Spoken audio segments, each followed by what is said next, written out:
The Roman Kingdom, also referred to as the Roman Monarchy or the regal period of ancient Rome, was the earliest period of Roman history when the city and its territory were ruled by kings. According to tradition, the Roman kingdom began with the city's founding in circa 753 BC, with settlements around the Palatine Hill along the river Tiber in central Italy, and ended with the overthrow of the kings and the establishment of the Republic in circa 509 BC. Little is certain about the kingdom's history, as no records and few inscriptions from the time of the kings have survived. The accounts of this period, written during the Republic and the Empire, are thought largely to be based on oral tradition. The origins. The site of the founding of the Roman kingdom and eventual Republic and Empire included a ford where one could cross the river Tiber in central Italy. The Palatine Hill and hills surrounding it provided easily defensible positions in the wide, fertile plain surrounding them. Each of these features contributed to the success of the city. The traditional version of Roman history, which has come down principally through Livy, Plutarch, and Dionysius of Halicarnassus, recounts that a series of 7 kings ruled the settlement in Rome's first centuries. The traditional chronology, as codified by Varro and Fabius Pictor, allows 243 years for their combined reigns, an average of almost 35 years. Since the work of Barthold Georg Niebuhr, modern scholarship has generally discounted this schema. The Gauls destroyed many of Rome's historical records when they sacked the city after the Battle of Alia in 390 BC, and what remained eventually fell prey to time or to theft. With no contemporary records of the kingdom surviving, all accounts of the Roman kings must be carefully questioned. The kings following Romulus, the city's founder, were elected by the people of Rome to serve for life, and did not rely upon military force to gain or keep the throne. The only king to break fully with this tradition was Lucius Tarquinius Superbus, the final king, who, according to tradition, seized power from his predecessor and ruled as a tyrant. The insignia of the kings of Rome were 12 lictors, attendants or servants, wielding the symbolic fasces, bearing axes, the right to sit upon a curule seat, the purple toga picta, red shoes, and a white diadem around the head. Of all these insignia, the most important was the purple toga picta. I will now name the king's powers. First, he was the chief executive. The king was invested with supreme military, executive, and judicial authority through the use of imperium, formally granted to the king by the curate assembly with the passing of the Lex Curiata de Imperio at the beginning of each king's reign. The imperium of the king was held for life and protected him from ever being brought to trial for his actions. As the king was the sole owner of imperium in Rome at the time, he possessed ultimate executive power and unchecked military authority as the commander-in-chief of all of the Roman legions. Also, the laws that kept citizens safe from magistrates' misuse of imperium did not exist during the monarchical period. The king had the power to either appoint or nominate all officials to offices. He would appoint a tribunus celerum to serve as both the tribune of the Ramnes tribe in Rome and as the commander of the king's personal bodyguard, the celeres. The king was required to appoint the tribune upon entering office, and the tribune left office upon the king's death. The tribune was second in rank to the king and also possessed the power to convene the curate assembly and lay legislation before it. Another officer appointed by the king was the praefectus urbi, who acted as the warden of the city. When the king was absent from it, the prefect held all of the king's powers and abilities, even to the point of being bestowed with imperium while inside the city. The king also received the right to be the only person to appoint patricians to the Senate. Next, the chief priest. What is known for certain is that the king alone possessed the right to augury on behalf of Rome as its chief augur, and no public business could be performed without the will of the gods made known through auspices. The people knew the king as a mediator between them and the gods. That is where the name Pontifex, which means the bridge builder in this sense between men and the gods, comes from. And thus the people viewed the king with religious awe. This made him the head of the national religion and its chief executive. Having the power to control the Roman calendar, he conducted all religious ceremonies and appointed lower religious officers and officers.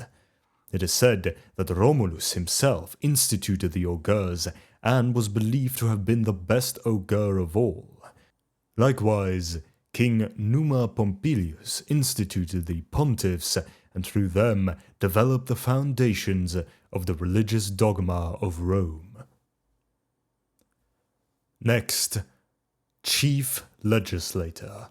Under the kings, the Senate and Curate Assembly had very little power and authority.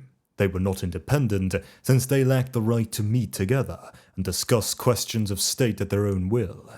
They could be called together only by the king, and the tribune in the case of the Curate Assembly, and could discuss only the matters that the king laid before them. While the Curate Assembly had the power to pass laws that had been submitted by the king, the Senate was effectively an honorary council. It could advise the king on his action, but by no means could prevent him from acting. The only thing that the king could not do without the approval of the Senate and the Curate Assembly was to declare war against a foreign nation. Next, Chief Judge. The king's imperium both granted him military powers and qualified him to pronounce legal judgment in all cases as the Chief Justice of Rome. Though he could assign pontiffs to act as minor judges in some cases, he had supreme authority in all cases brought before him, both civil and criminal. This made the king supreme in times of both war and peace. While some writers believed there was no appeal from the king's decisions, others believed that a proposal for appeal could be brought before him by any patrician during a meeting of the Curate Assembly.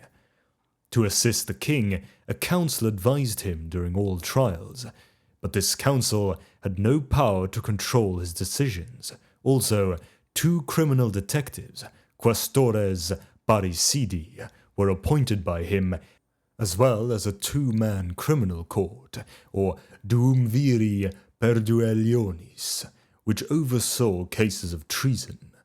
According to Livy, Lucius Tarquinius Superbus, the 7th and final king of Rome, judged capital criminal cases without the advice of counselors, thereby creating fear amongst those who might think to oppose him. Now we come to the election of the kings. Whenever a king died, Rome entered a period of interregnum. Supreme power of the state would devolve to the Senate, which was responsible for finding a new king. The Senate would assemble and appoint one of its own members, the interrex, to serve for a period of 5 days, with the sole purpose of nominating the next king of Rome. If no king were nominated at the end of 5 days, with the Senate's consent, the interrex would appoint another senator to succeed him for another 5-day term. This process would continue until a new king was elected. Once the interrex found a suitable nominee to the kingship, he would bring the nominee before the Senate, and the Senate would review him. If the Senate passed the nominee, the Interrex would convene the curate assembly and preside over it during the election of the king. Once the nominee was proposed to the curate assembly, the citizens of Rome could either accept or reject him. If accepted, the king-elect did not immediately enter office. 2 other acts still had to take place before he was invested with a full regal authority and power. First, it was necessary to obtain the divine will of the gods, respecting his appointment by means of the auspices, since the king would serve as high priest of Rome. This ceremony was performed by an ogre, who conducted the king-elect to the citadel, where he was placed on a stone seat as the people waited below. If found worthy of the kingship, the ogre announced that the gods had given favorable tokens, thus confirming his priestly character. The second act, which had to be performed, was the conferral of the imperium upon the king. The curate assembly's previous vote only determined who was to be king, and had not by that act bestowed the necessary power of the king upon him. Accordingly, the king himself proposed to the curate assembly a law granting him imperium, and the curate assembly, by voting in favor of the law, would grant it. In theory, the people of Rome elected their leader, but in reality, the Senate had most of the control over the process. Now we come to the Senate. According to legend, Romulus established the Senate after he founded Rome by personally selecting the most noble men, wealthy men with legitimate wives and children, to serve as a council for the city. As such, the Senate was the king's advisory council as the Council of State. The Senate was composed of 300 senators, with 100 senators representing each of the 3 ancient tribes of Rome, the Ramnes, the Latins, the Titiers, the Sabines, and Luceres, the Etruscans. Within each tribe, a senator was selected from each of the tribe's 10 curiae. The king had the sole authority to appoint the senators, but this election was done in accordance with ancient custom. Under the monarchy, the Senate possessed very little power and authority, as the king held most of the political power of the state and could exercise those powers without the Senate's consent. The chief function of the Senate was to serve as the king's counsel and be his legislative coordinator. Once legislation proposed by the king passed the curate assembly, the Senate could either veto it or accept it as law. The king was, by custom, to seek the advice of the Senate on major issues. However, it was left to him to decide what issues, if any, were brought before them, and he was free to accept or reject their advice as he saw fit. Only the king possessed the power to convene the Senate, except during the interregnum, during which the Senate possessed the authority to convene itself.